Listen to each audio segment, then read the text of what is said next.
Okay, let us start with the question. Okay, what do you mean by fruit ripening? Can anyone say?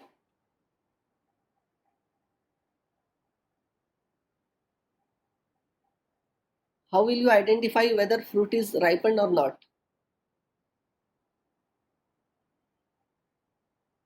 बताओ कोई.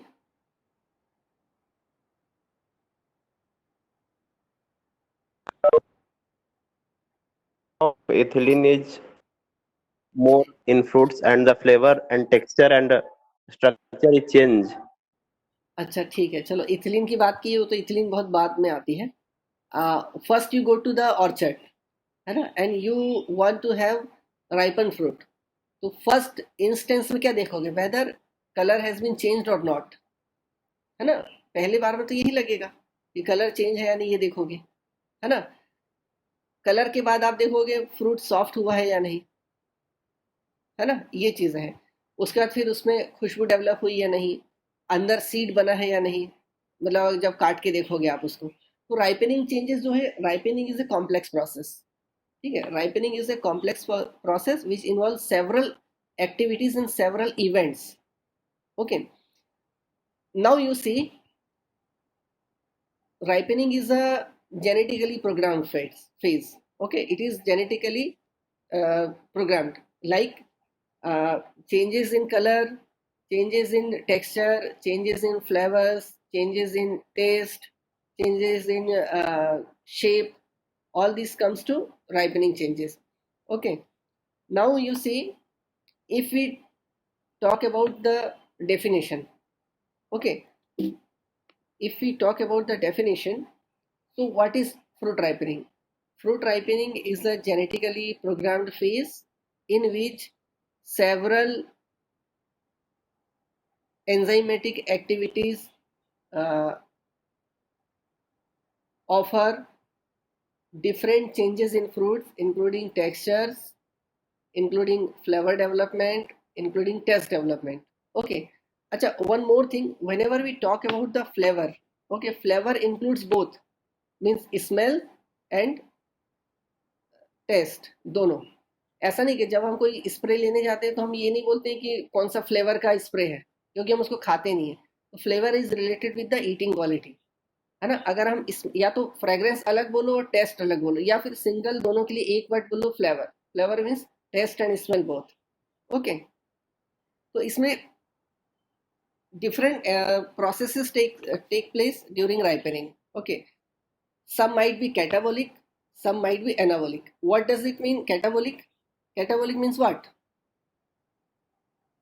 Catabolic means uh, degradation of a compound, है ना.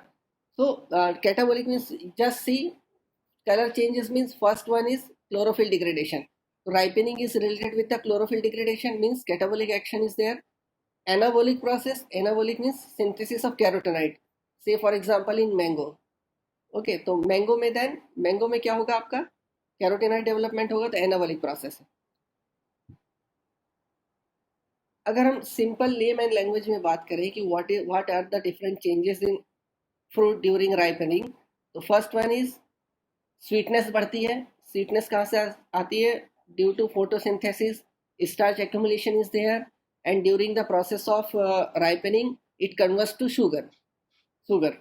Okay, which develops the sweet taste. Changes in color, already talked. Changes in firmness, changes in shape and size, and development of flavor. Okay, now you see what are the factors affecting ripening processes. Okay, first one is stage of development. अब आप देखो यहाँ पर, stage of development or stage of maturity is one of the important criteria to have full ripening properties. Means ripening is a complex process. Okay, if you talk about the development of carotenoid content, तो you might have seen that कभी कभी क्या होता है, छोटे छोटे जो अपने आम के टिकोला वगैरह गिरते हैं वो भी पीला हो जाता है. तो कैरोटेनॉइड डेवलपमेंट हो गया, it means it doesn't mean कि इट इज राइपन, है ना. तो वहां पर ये चीजें आती हैं कि बहुत सारे इश्यूज हैं which comes in the ripening process. सिर्फ कलर डेवलपमेंट हो जाना राइपनिंग नहीं है। ओके अच्छा, यहाँ पर एक चीज़ देखो, स्टेज ऑफ डेवलपमेंट। अगर आपका फ्रूट छोटी स्टेज में पीला हो गया तो वो तो टेस्ट तो डेवलप नहीं करेगा, सिर्फ पीला ही दिखेगा, है ना। तो stage of development means when first ripening change. अब जब हम बात करते हैं कि a produce must be physiologically mature. अब फिजियोलॉजिकली मैच्योर कैसे देखोगे आप? फिजियोलॉजिकली मैच्योर अगर हम से फॉर एग्जांपल मैंगो, जब तक के आम की गुठली नहीं बनेगी तब तक के फ्रूट फिजियोलॉजिकल मैच्योर नहीं होगा। ठीक है, जब हमने फिजियोलॉजिकल मैच्योरिटी की लास्ट क्लास में जब बात किए थे, horticultural maturity and physiological maturity.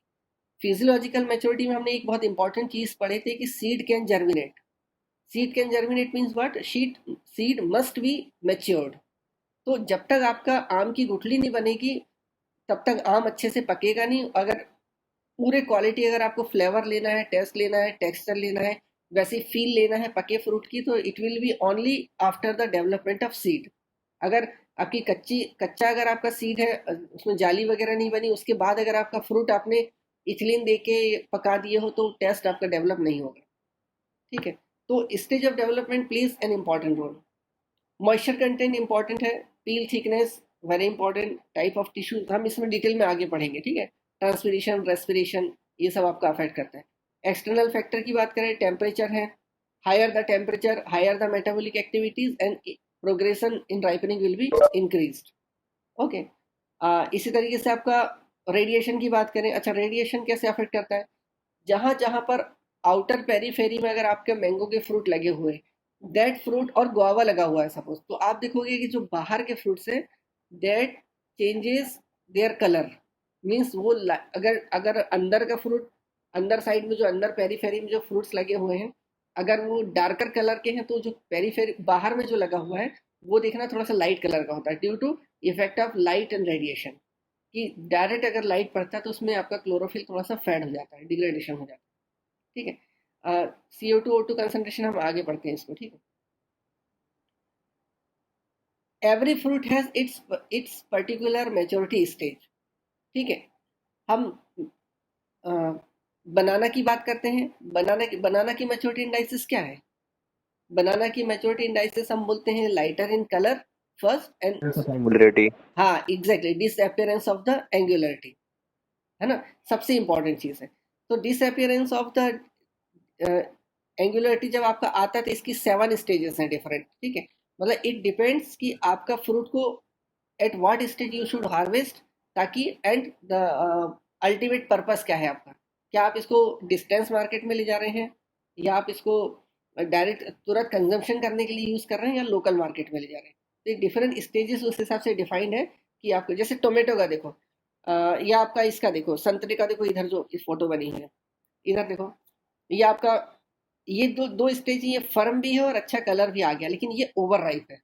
Over ripe means अगर आप इसको कहीं भेजना चाहोगे तो नहीं, इवन इसमें इंटरनल ब्रेकडाउन शुरू हो जाता है संतरे के अंदर। ये बहुत बड़ी प्रॉब्लम है। आप कभी भी देखो घर में जब हम संतरा वगैरह रखते हैं तो जब कुछ कुछ कैरीज ऐसी रहती हैं कि वो टेस्ट में मतलब महक जाती है काफ़ी, है ना। इसी तरीके से ये मैंगो का आप देखो, मैंगो का कलर डेवलपमेंट डिफरेंट स्टेजेस में। गुठली आ चुकी है, गुठली के पहले नहीं होगा फ्रूट आपका राइपन। ठीक है, you might have heard about the climacteric and non climacteric fruit. पढ़े हो ना, climacteric and non climacteric fruits. अब यहाँ पर इसकी स्पेलिंग देखो, क्लाइमेक्टेरिक एंड नॉन क्लाइमेक्टेरिक, ना कि climacteric non climacteric, climacteric and non climacteric, ये है ओरिजिनल। ठीक है ना, स्पेलिंग याद रखना। अब इसमें देखो, what is the major difference between the climacteric and non climacteric fruit.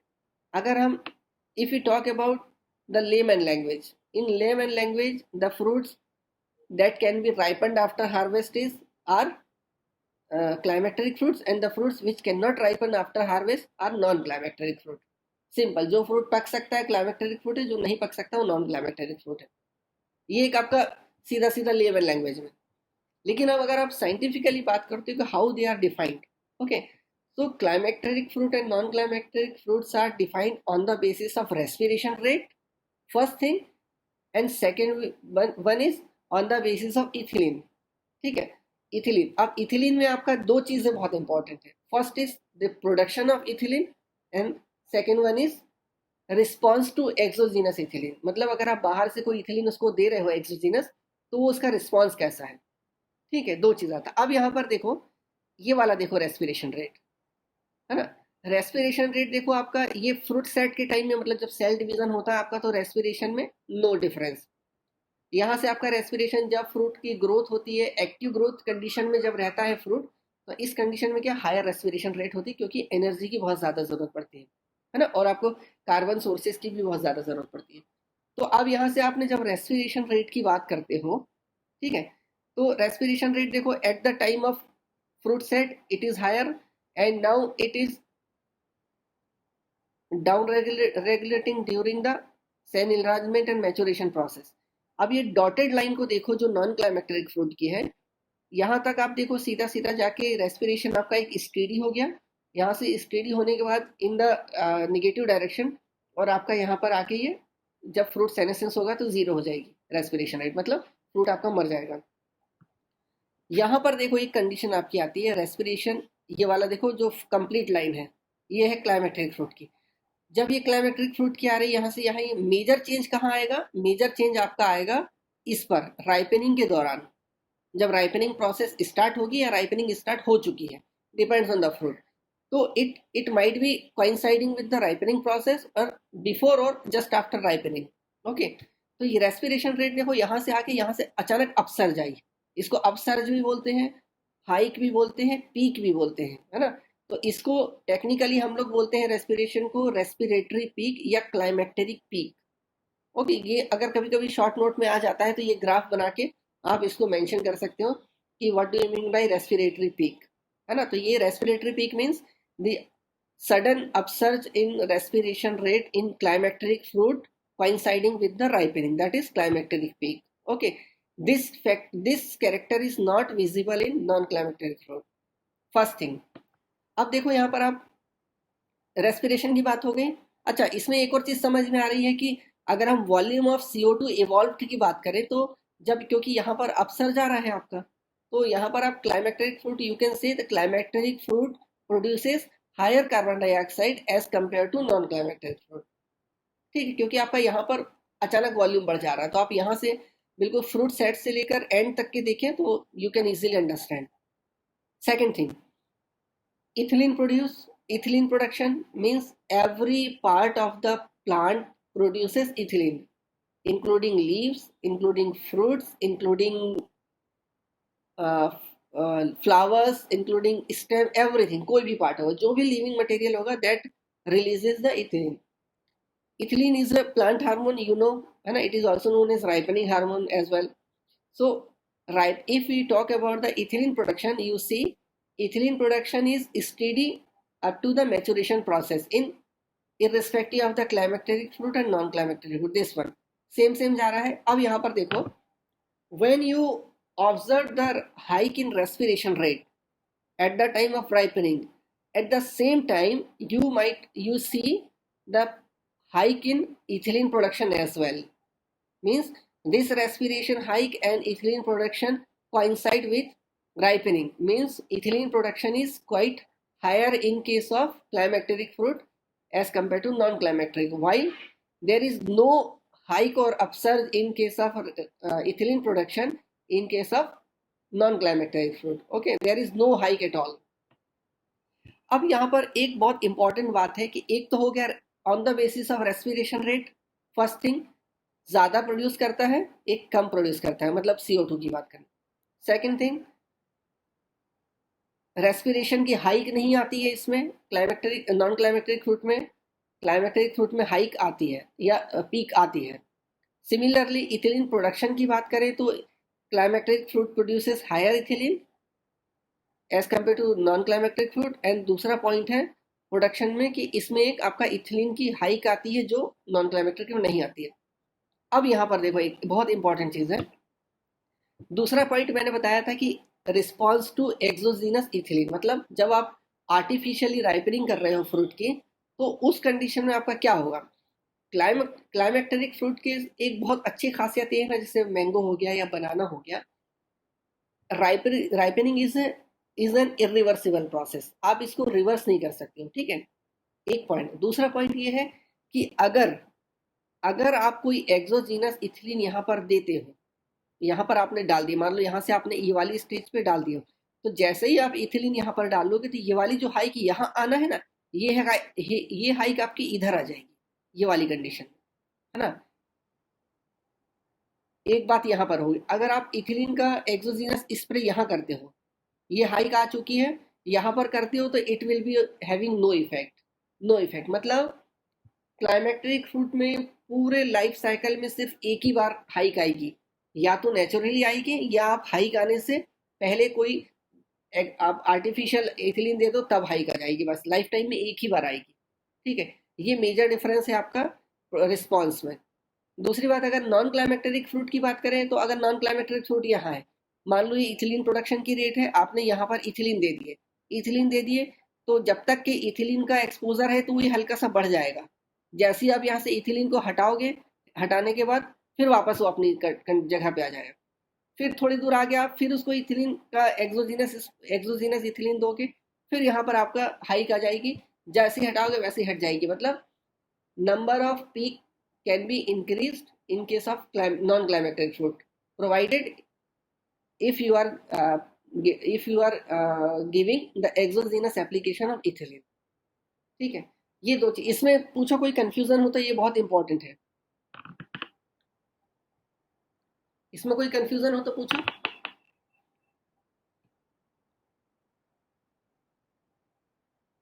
Growth curve से भी रिलेशन है सर, जो फूड ग्रोथ कर्व जो ग्रोथ कर्व तो नॉर्मल थिंग है, ग्रोथ कर्व तो ऐसे ही है कि भाई मतलब कोई फ्रूट का है तो सिग्माइड कर्व होगा या डबल सिग्माइड कर्व, तो जस्ट सिंपल यहाँ से यहाँ बताने के लिए दिया है कि से यहाँ तक के ग्रोथ होता है राइपनिंग तक की, क्योंकि राइपनिंग जब स्टार्ट होती है मीन्स आपका फ्रूट ग्रोथ सीज्ड, अब फ्रूट आपका बढ़ेगा नहीं, मतलब अगर इतना बड़ा आपका फ्रूट हो गया है तो राइप मतलब यहाँ पर राइपनिंग स्टार्ट होगी तो इतना ही बड़ा, ऐसा नहीं कि राइपनिंग के टाइम में वो बड़ा होते रहेगा, ऐसा नहीं होगा। पपाया भी अगर अगर छोटा फ्रूट, कभी कभी देखो छोटा फ्रूट पक जाता है तो उतना का उतना ही बड़ा रहता, बढ़ता नहीं है। What does it mean?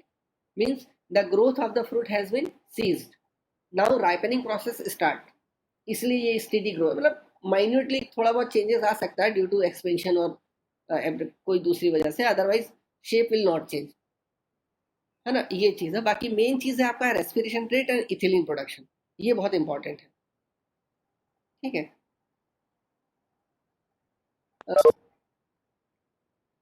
देखो हम इथिलीन की जो बात कर रहे हैं, एक तो इथिलीन आपका क्लाइमेक्टेरिक फ्रूट में बहुत ज़्यादा होता है, आपको पता है। दूसरी बात है कि इसकी बायोसिंथेसिस होती है, ठीक है ना, बायोसिंथेसिस होती है आपका नेचुरली, आपको पता है प्लांट हार्मोन है ये, ठीक है। तो आपको बायोसिंथेसिस होगी, इसमें क्या होगा आपका, जैसे ही आपका इथिलीन प्रोडक्शन बढ़ते रहेगा, इथिलीन प्रोडक्शन बढ़ने के साथ रेस्पिरेशन प्रोसेस भी बढ़ेगी, रेस्पिरेशन प्रोसेस बढ़ेगी मतलब ऑक्सीजन अपटेक आपकी हायर होती जाएगी, है ना। वहीं आपका अभी देखो मैंने जो बोला था एक्सटर्नल इथिलीन में इंक्रीज रेस्पिरेशन, जब हम नॉन क्लाइमेक्टिक फ्रूट में जब तक के उसको वहां तक एक्सपोजर में रहेगा जब तक के थोड़ी हायर रेस्पिरेशन रेट रहेगी, लेकिन जैसे ही आप हटा लोगे वैसे ये आपका हट जाएगा। और क्लाइमेक्टिक फ्रूट में नॉन रिवर्स है, मतलब एक बार आ गई तो आ गई बस, और लाइफ टाइम में एक ही बार आएगी, चाहे आप उसको नेचुरल पीक से पहले दे दो या नेचुरल पीक के बाद दे दो। नेचुरल पीक के बाद देने का आप 1000 के 10,000 ppm भी अगर आप स्प्रे करोगे तो कोई काम का नहीं रहेगा, ठीक।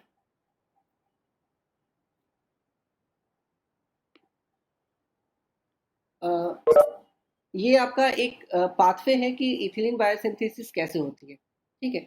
इथिलीन बायोसिंथेसिस आपकी कैसे होती है, अब यहाँ पर देखो आप, मीथियोनाइन इज द प्रिकर्सर, कोई भी चीज़ का बायोसिंथेसिस होने से पहले उसके क्या होता है, उसकी कोई प्रिकर्सर होता है ना, तो मीथियोनाइन इसमें आपका प्रिकर्सर है। अब इसमें आपका एक एंजाइम काम करेगा सैम, इसको हम बोलते हैं सैम सिंथेस, मतलब सिंथेस की स्पेलिंग सिंथेटेस, अच्छा हाँ। इसमें आप देखोगे कि एस एडिनोसाइल मीथियोनाइन, है ना, इसको थोड़ा याद करके रखना है ना, कभी कभी आता है कि ethylene biosynthesis, what draw right about the ethylene biosynthesis, बहुत छोटा सा है, ये चार्ट बनाने से काम हो जाएगा। एसीसी आपका इधर पर आ गया, इसके बाद आपका ये इसका सेम के बाद आपका एसीसी बनेगा, है ना। एसीसी मतलब 1 एमिनो साइक्लोप्रोपेन 1 कार्बोक्सिलिक एसिड, आपका सेम से एसीसी के लिए आपका ये एसीसी सिंथेस काम करेगा। फिर जब आपका ACC बन गया है तो फिर ये ऑक्सीडाइज होगा, oxidise due to ACC oxidase. यहाँ से आपका, इसको हम रेट लिमिटिंग फैक्टर बोलते हैं यहाँ पर। रेट लिमिटिंग फैक्टर मतलब कि ये इसके ऊपर डिपेंड करेगा, इस कंपाउंड के ऊपर, ACC ऑक्सीडेज के ऊपर, कि कितनी स्पीड से इथिलीन बनाना है या इथिलीन नहीं बनाना है, या कितना स्लोली इथिलीन बनाना है, क्योंकि इसकी एक्टिविटी में आपका अल्टीमेट प्रोडक्ट आपका डिपेंड करेगा कि इथिलीन का प्रोडक्शन कितना हो रहा है। यहाँ तक आपका इथिलीन प्रोडक्शन की बात हो गई, ठीक है। अब देखो एक बहुत इंटरेस्टिंग बात देखो, एक होता है इथिलीन प्रोडक्शन की जब हम बात करते हैं तो मतलब climacteric and non climacteric fruit के हिसाब से दो सिस्टम होते हैं इथिलीन प्रोडक्शन के, ठीक है। दो सिस्टम क्या, इसको बोलते हैं एक सिस्टम 1 ऑफ इथिलीन प्रोडक्शन, दूसरा होता है सिस्टम 2 ऑफ इथिलीन प्रोडक्शन। अब सिस्टम 1 क्या है, सिस्टम 1 ये है कि जो नेचुरली प्लांट में इथिलीन प्रोडक्शन हो रहा है, मतलब नेचुरली आपने उसको कोई भी ना एक्सोजीनस दिए हो ना कुछ दिए हो, है ना। तो जो आपका थोड़ा थोड़ा जो इथिलीन प्रोडक्शन चल रहा है, चाहे क्लाइमेक्टेरिक फ्रूट में या नॉन क्लाइमेक्टेरिक फ्रूट में, दोनों फ्रूट में जो नेचुरल प्रोडक्शन है उसको हम सिस्टम 1 इथिलीन प्रोडक्शन बोलते हैं, मतलब without the artificial interference, first thing. अभी हमने देखो दूसरी बात की है कि आपका दूसरा एक इशू यहाँ पर था सिस्टम 2। सिस्टम 2 में अभी हमने देखो ये बात की है कि अगर हम सिस्टम 2 का ethylene production, system ethylene exogenous ethylene का जब हम देते हैं प्रोडक्शन, तो सॉरी एक्सोजीनस इथिलीन जब हम देते हैं इसको क्लाइमेक्टेरिक फ्रूट में या नॉन क्लाइमेक्टेरिक फ्रूट में, तो अचानक से क्या होता है, इथिलीन जो है अपसर्ज हो जाती है, मतलब इथिलीन प्रोडक्शन एकदम से बढ़ जाता है। तो इसको हम बोलते हैं सिस्टम 2 इथिलीन प्रोडक्शन या फिर auto catalytic production of ethylene, auto catalytic production of ethylene, जो दूसरे सिंपल लैंग्वेज में इथिलीन इंड्यूस्ड इथिलीन प्रोडक्शन, ठीक है। इथिलीन इंड्यूस्ड इथिलीन प्रोडक्शन इसको बोलते हैं, ठीक है, इसलिए हम इसको सिस्टम 2 बोलते हैं। अब यहाँ पर देखो, यहाँ तक आपका ये आपका सैम हो गया, सैम के बाद आपका सॉरी मिथ्योनाइन हो गया, सैम हो गया, सैम से आपका ACC आ गया, फिर इथिलीन बन गया। अब इथिलीन बन गया तो इथिलीन तो आपका नॉर्मल प्लांट हार्मोन है, राइपनिंग के साथ में उसके और भी बहुत सारे काम है, बायोलॉजिकल एक्टिविटीज है। अब लेकिन राइपनिंग कैसे करेगा, ठीक है, राइपनिंग कैसे करेगा। आपने एक चीज देखी हो कि कोई भी एंजाइम को काम करने के लिए सबस्ट्रेट चाहिए, मतलब की एंड लॉक जो है ना प्रिंसिपल, तो इसी तरीके से इथिलीन को भी काम करने के लिए, मतलब राइपनिंग प्रोसेस करने के लिए कुछ बाइंडिंग साइट्स चाहिए होती है। बाइंडिंग साइट्स जैसे कि बाइंडिंग साइट जनरली कॉपर वगैरह होता है, जो अगर आपका टिश्यू में कॉपर है ना, जो आपका प्लांट में, तो copper is the binding site of ethylene. तो जब अगर आपका कॉपर वगैरह नहीं रहेगा या उस बाइंडिंग साइट में कोई दूसरी चीज पहले से बाइंड हो गई, तो इथिलीन आपका कितना ही प्रोडक्शन हो जाए, इथिलीन जब तक के एक्शन नहीं करेगी राइपनिंग की, जब तक कि वो इसमें बाइंड नहीं होगी रिसेप्टर में। तो जैसी प्रोडक्शन होता है आपका, प्रोडक्शन के बाद आपका इथिलीन जो है इसमें आपका रिसेप्टर में बाइंड होती है, रिसेप्टर में बाइंड होने के बाद वो रिस्पॉन्स करती है, रिस्पॉन्स के बाद फिर आपके बहुत सारे जीन एक्टिवेशन होते हैं, जो डाउन रेगुलेटिंग जीन भी होते हैं और अप रेगुलेटिंग जीन भी होते हैं, जो आपका प्रोसेसेस को स्विच ऑफ करेंगे और स्विच ऑन करेंगे, मतलब कि कुछ प्रोसेस आपकी बंद हो जाएगी, कुछ प्रोसेस आपकी चालू हो जाएगी।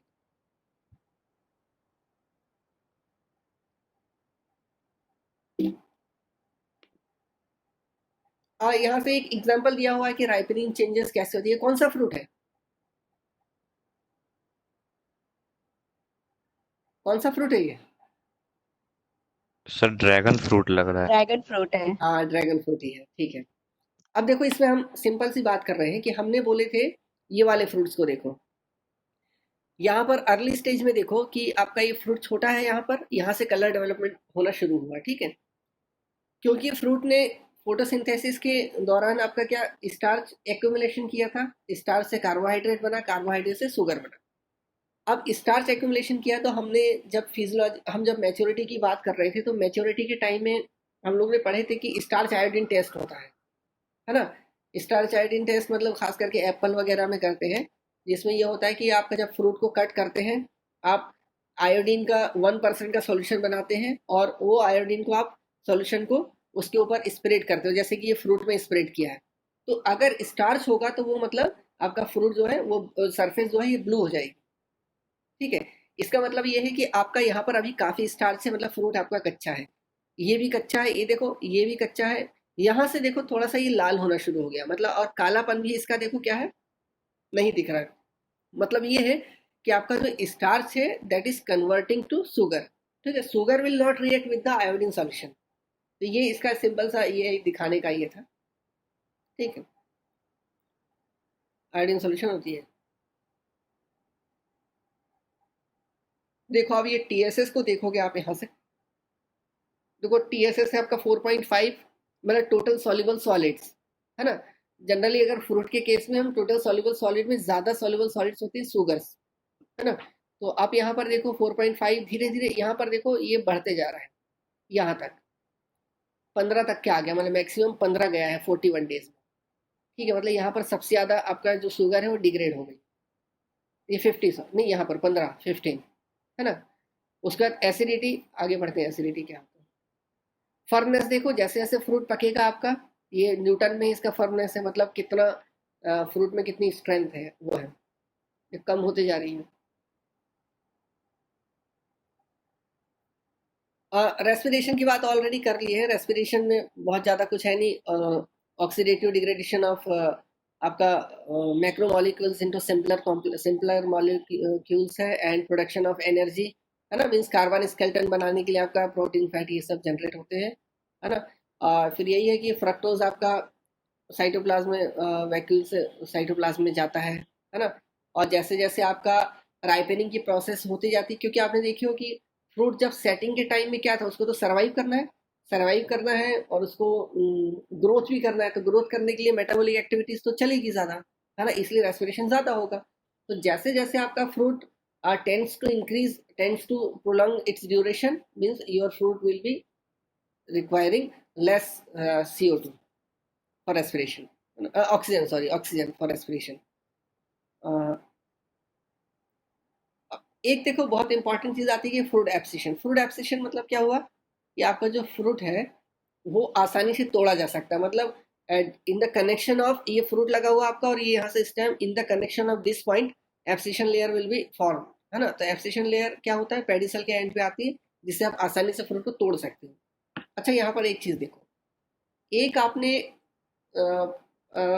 फ्रूट की क्लासेस में या कहीं भी पढ़े होंगे कि फ्रूट ड्रॉप रोकने के लिए आप 2,4-D का स्प्रे करते हो या NaA का स्प्रे करते हो। 2,4-D का स्प्रे करते हैं ना, 2 to 4 ppm, 2 to 5 ppm, ऐसा करके, है ना। तो 2,4-D क्या है, 2,4-D इज ऑक्सिन, है ना, ऑक्सिन है 2,4-D।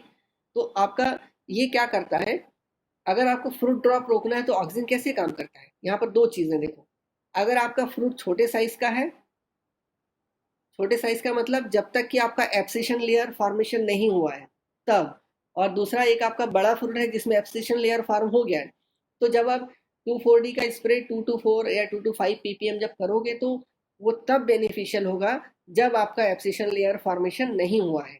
मतलब 2,4-D आपका उस कंडीशन में काम करता है जब आपका 2,4-D सिंपली यही काम करता है कि it affects the formation of abscission layer, मतलब it reduces the formation of, inhibits the formation of abscission layer. इसलिए आपका फ्रूट मजबूती से वहां पर लटका रहता है, तो हवा धूल आती है तो गिरता नहीं है, ये चीज़ है। लेकिन अगर एब्सिशन लेयर एक बार फॉर्म हो गई तो उसके बाद आपका ऑक्सीजन बेस्ड कंपाउंड कोई काम नहीं करेगा।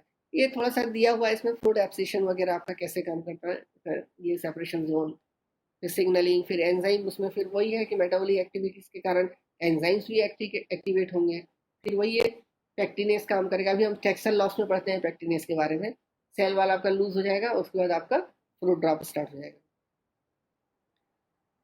यहाँ पर देखो, अगर आप सिंपल फ्रूट की बात करते हो, मतलब फ्रूट के अंदर क्या है, तो पहला तो क्लोरोफिल डिग्रेडेशन हो गया, already talked about. Hydrolysis of starch to sugar, ये भी बात कर ली है। टेक्सचर सॉफ्टनिंग की अभी हम आगे बात करेंगे, सेल वॉल डिग्रेडेशन का, production of volatile compound, changes in amino acid and protein, and involvement of different enzymes. अच्छा, यहाँ पर एक सबसे इंपॉर्टेंट चीज जो छूटी हुई है, इसमें तो ऐड कर लेना बाद में, कि सीड मैचुरेशन। सीड मैचुरेशन जो है वो पहले लिखना, ठीक है। अब सीड मैचुरेशन देखो, can you exemplify some of the fruits which are identified only after seed maturation. कोई बता सकते हो ऐसे फ्रूट का नाम विच आर इजीली आइडेंटिफाइड के फ्रूट अब राइपन है, जिसके सीड को देख के पता लगा जा सकता है? कोई है एग्जांपल याद आ रहा है ऐसा?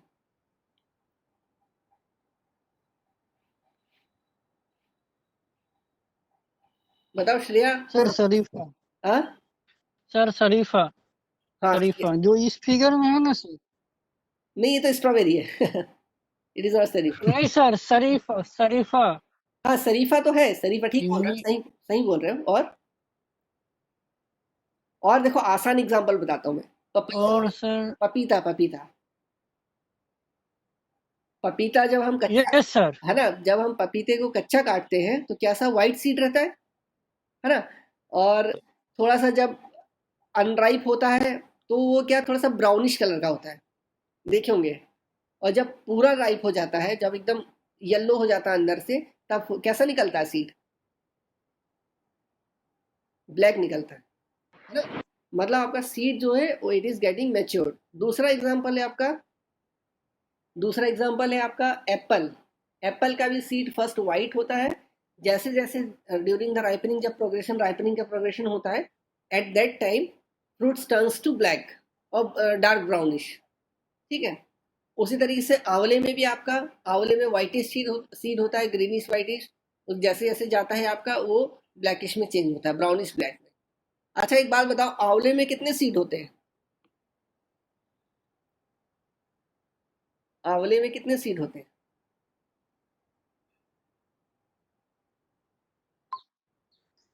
2 होता है सर। हाँ 2 होता है सर। खाते हो तो कितना निकलता है? 2 ही निकल 2 या 4 सर। नहीं, आंवले में एक्चुअली 6 सीड होते हैं। ठीक है, वो आपस में जॉइंट्स रहते हैं जो सिंगल सीड बनाता है ना। कभी देखना, अगर कहीं सूखा मिलेगा तो उसको हल्का सा फोड़ के देखना, तो 6 के 6 अलग निकल जाएंगे। ठीक है, ये चीज तो इसमें आप एक सीड मैचुरेशन जोड़ देना। और अच्छा, आम भी उसका एग्जाम्पल है। सीड मैचुरेशन मतलब, सीड मैचुरेशन में आप दो चीजों से देखोगे seed maturation. First thing, changes in the colour first. Second one is changes in the या फॉर्मेशन ऑफ द कोटिंग, मतलब हाउस लेयर, या उसका क्या बोलते हैं एक अच्छा सा नाम, जो जाली नुमा जो स्ट्रक्चर आता है ना उसमें, स्टोन स्टोन फॉर्मेशन। ठीक है, formation of the stone in mango. इसी तरीके से दूसरे सीड में भी हार्डनेस आती है सीड में। तो दो तरीके हैं, formation of stone, seed hardness and changes in the seed colour with example, है ना। ये चीजें। अच्छा देखो, changes in colour. Changes in colour में देखो, यहाँ मैं इंटरेस्टिंग बात बताता हूँ आपको। चेंजेस इन कलर को हम दो तीन तरीके से डिवाइड कर सकते, मतलब डिसाइड कर सकते हैं। कैसा? पहला तो ये कि changes in the carotenoid content, मतलब degradation of chlorophyll. First chlorophyll degradation होगा। Second synthesis of the carotenoid, second part. Third is important, और कौन सा कलर होता है फ्रूट में बताओ? और फ्रूट में कौन सा कलर होता है? Green sir. कौन सा? जामुन कौन से कलर की होती है? ब्राउन सर, एंथोसायनिन की वजह से होता है सर। एग्जैक्टली।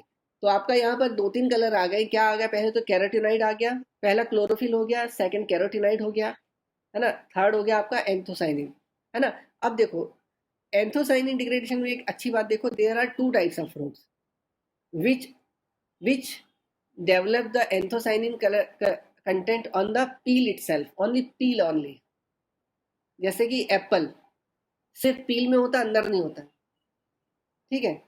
और there are some fruits which develop anthocyanin content in both peel and pulp, जैसे स्ट्रॉबेरी हो गया, है ना, या कोई भी बेरी हो गया, जामुन ले लो और कोई भी बेरी ले लो। और अगर पील अकेले की बात करें तो बिहार के हिसाब से बताओ कौन सा है the fruit which only develop the anthocyanin colour on peel? Lychee sir. Exactly, lychee, है ना। तो lychee, apple example, unique example है। The fruit only develop anthocyanin colour in the peel only. ठीक है। ये कुछ कुछ है इसमें, ये पढ़ लेना, और इसको नहीं बता रहा हूँ। ठीक है, चेंजेस इन कलर। ये आपका क्लोरोफिल स्ट्रक्चर वगैरह की बात है। ठीक है ना। देखो, एक एक सिंपल सा चेंज है chlorophyll A and chlorophyll B में। ठीक है ना, देख लेना इसमें, एक में CHO है, एक CH3 है, एक में स्ट्रक्चर सेम है। ठीक है। इसमें बहुत ज़्यादा नहीं जाएंगे। क्लोरोफिल डिग्रेडेशन की बात करो, देखो क्लोरोफिल डिग्रेडेशन की बात करो तो आपका चेंजेस कैसे होता है? मैग्नीशियम एक बहुत इंपॉर्टेंट पार्ट है कैल्शियम का, इसका आपका क्लोरोफिल का, है ना। हम पढ़ते हैं ना magnesium helps to maintain the chlorophyll content.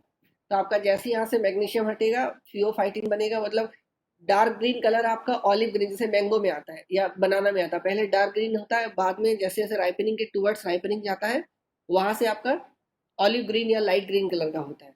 फिर वहाँ से आपका फाइटोल रिंग जो है वो वहाँ से हटती है, उसके बाद आपका ये कलरलेस प्रोडक्ट होता है या फिर फियो और मतलब ब्राउन कलर होगा डिग्रेडेशन पे।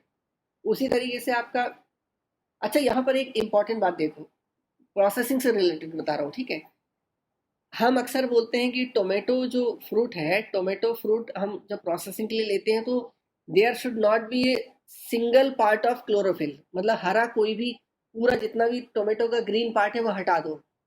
देखो ग्रीन पार्ट अगर जाएगा ना तो यही वाली कंडीशन आएगी, कौन सी, जब वो धीरे धीरे डिग्रेड होगा ड्यूरिंग द स्टोरेज तो आपका जो ये तो ये ब्राउन कलर हो जाएगा यहाँ तक के, क्योंकि क्लोरोफिल तो है, क्लोरोफिल तो डिग्रेड होगा आज नहीं तो कल।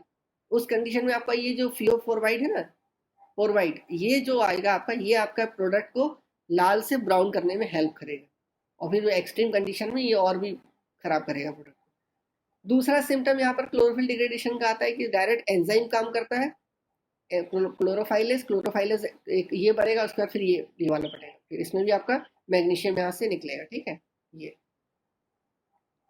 ये कुछ कुछ है कि आपका कौन कौन से कैरोटिनाइड होते हैं। कैरिकाजेंथिन हो गया, मतलब कैरोटिनाइड, लाइकोपिन हो गया, बीटा हो गया, है ना, और आपका ल्यूकोएंथोसाइनिन हो गया, ल्यूटिन ऑल्सो, ल्यूटिन इसमें दिया नहीं हो लेकिन ल्यूटिन ऑल्सो प्रोड्यूसेस, खास करके आपका मीज वगैरह में जो होता है ल्यूटिन होता है। अच्छा एक बात बताओ मुझे, इंटरेस्टिंग बात बता रहा हूँ, वाटरमेलन में क्या होता है, लाल कलर किसकी वजह से होता है?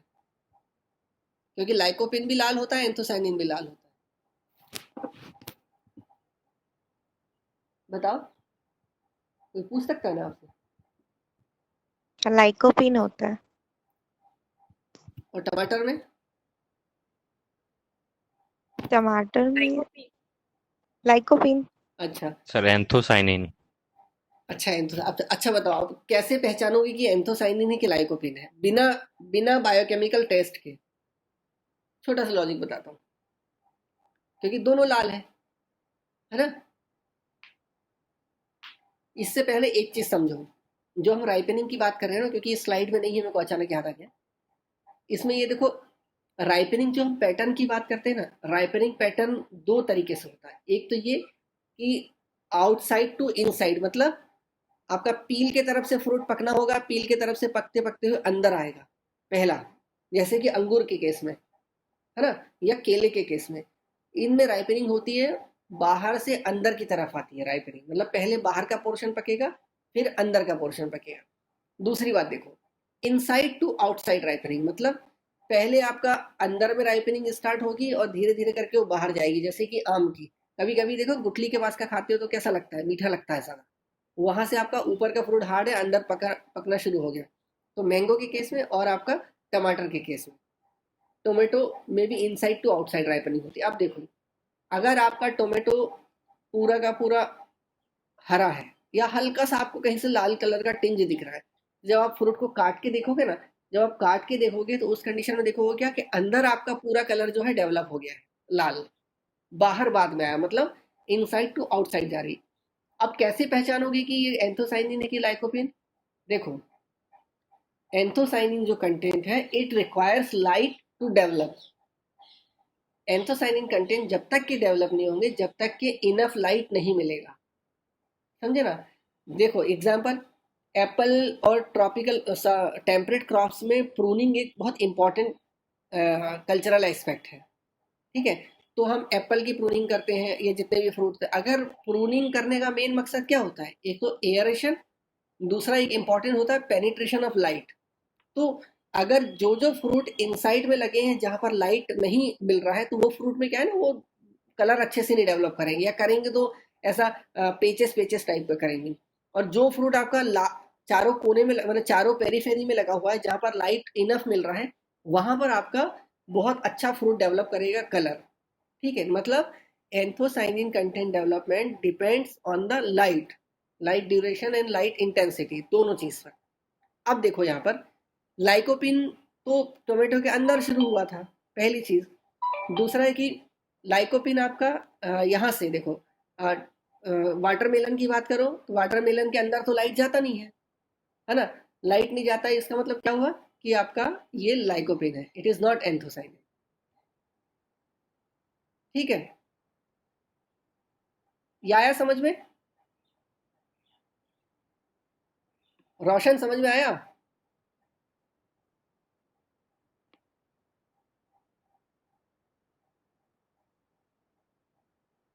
हेलो,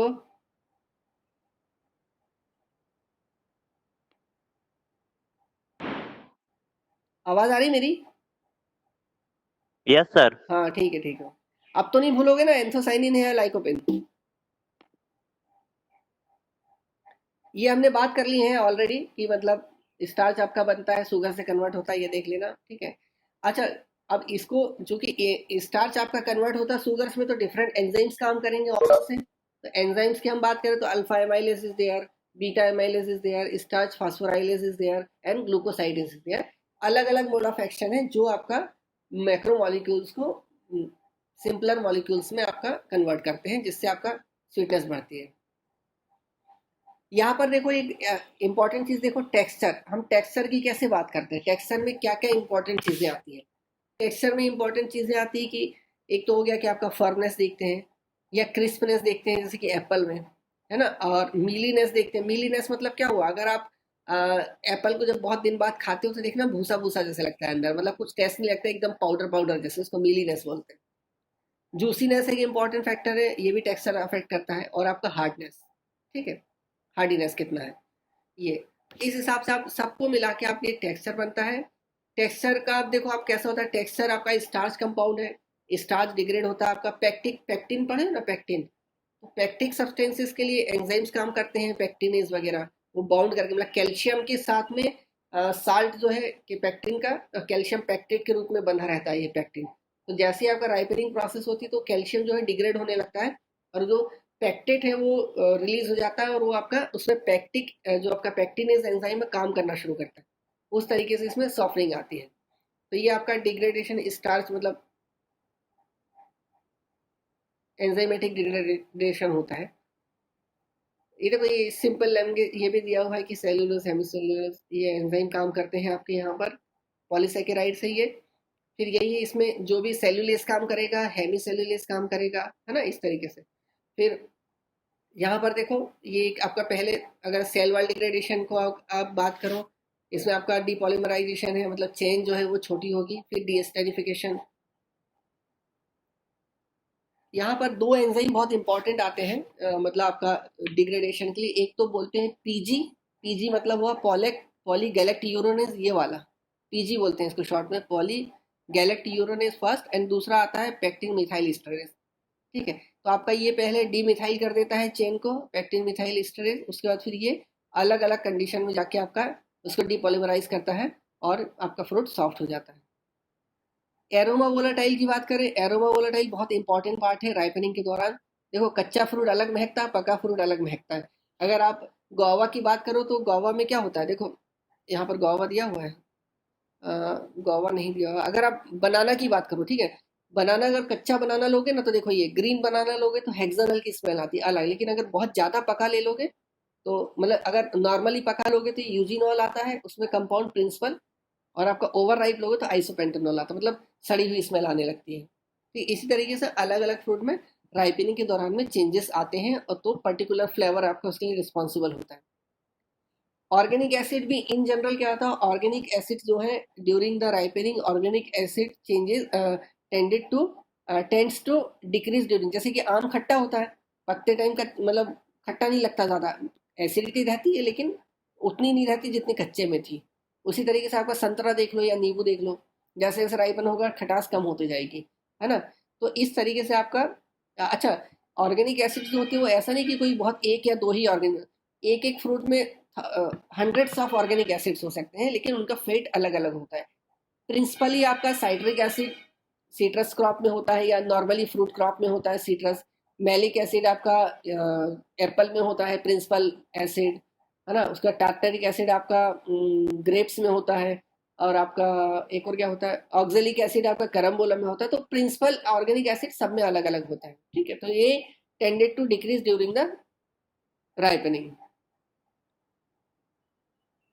इसी तरीके से एमिनो एसिड और प्रोटीन में चेंज आता है। एमिनो एसिड से क्या होता है, दे कन्वर्ट्स टू प्रोटीन्स, है ना, मतलब प्रोटीन। अब प्रोटीन सिंथेसिस, फिर प्रोटीन से डिफरेंट एंजाइम काम करेंगे तो क्या होता है, ये लॉस होते रहता है, क्योंकि एंजाइम्स फिर आपका एक्ट तभी तो आपका क्वालिटी डेवलप होगी। ये कुछ एंजाइम से ऑलरेडी बात कर ली है इसमें।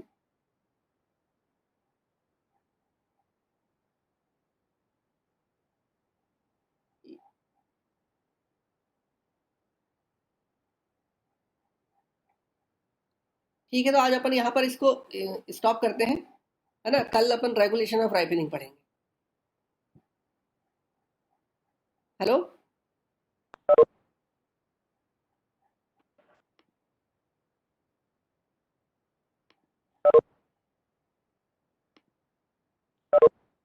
द नोट्स सेंड कर दीजिएगा हाँ, सर। ये मैं स्लाइड ही कर दे रहा हूँ पूरा, ठीक है, शेयर कर दे रहा हूँ। तुमको शेयर करो तो तुम शेयर कर देना, ठीक है। हाँ, और सर यस सर। पिछले क्लास में जो पढ़ाए थे factors affecting deterioration of fruit and vegetable, वो भी सर। अच्छा, तो वो तो तुमको मैं भेजा था लगता है ना पूरा। वो